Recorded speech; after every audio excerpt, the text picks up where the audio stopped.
오늘의 사연. 무덤을 넓히다.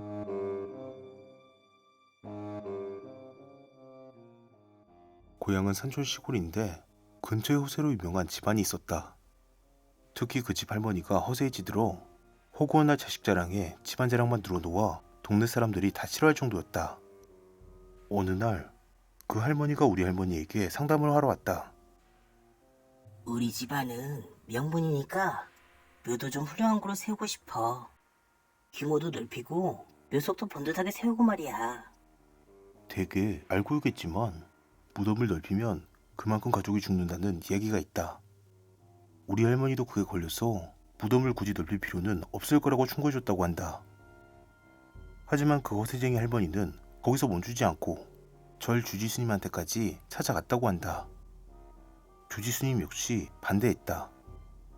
그렇지만 돈을 내겠다고 하니 절 입장에서도 굳이 막을 이유는 없었다.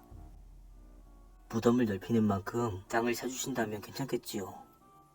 결국 그 집안은 묘를 2배 규모로 넓히고 묘석도 훌륭한 곳으로 세워 근방에서 가장 큰 묘를 가지게 되었다.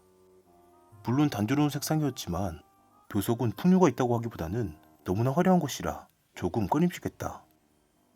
특히 묘를 넓히다 보니 주변 도로가 확 좁아져서 다들 불만이 이만저만이 아니었다.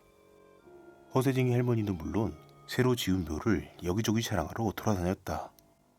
우리 할머니한테 자랑하러 왔을 때 할머니는 거기에 끌려가지 않도록 조심해. 라고 은근슬쩍 충고했다고 한다. 다른 사람에게도 비슷한 말을 들었겠지. 허세쟁이 할머니는 다른 사람들 태도에 초조해졌는지 묘에 관해서는 별 이야기를 꺼내지 않게 되었다. 그리고 한 달 있다가 사고가 났다. 허세쟁이 할머니한테는 초등학생 손자가 셋 있었다. 큰 손자와 쌍둥이 손자였다. 그 쌍둥이 중 형이 벼랑에서 떨어져 죽어버렸다. 담이 없는 벼랑과 공터에서 다른 아이들과 놀던 도중이었다. 나도 안면이 있었으니 장례식에 참석했다. 나와 여동생들은 주변 아이들을 잠시 돌봤는데 그 와중에 죽은 아이랑 같이 놀았던 여자아이가 이런 말을 했었다. 걔 스스로 뛰어내렸어.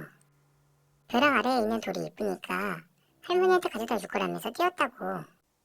벼랑은 30m 높이였다.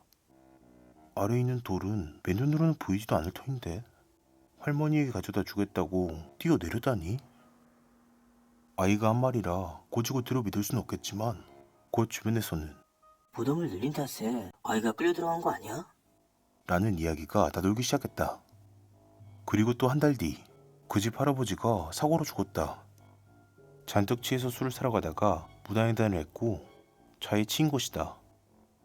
동네 사람들은 다들 무덤을 크게 해서 그래. 가족들이 하나씩 돈 채우려고 끌려 들어가는 거라고. 라고 수근수근댔다. 허세쟁이 할머니는 정신적으로 큰 충격을 받았는지 집에서 두문불출하게 되었다.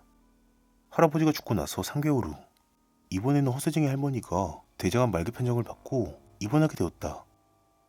우리 할머니가 병원 안을 갔었다. 나도 끌려가겠지? 묘를 크게 했으니 왜 절 주지스님은 알려주지 않은 게야?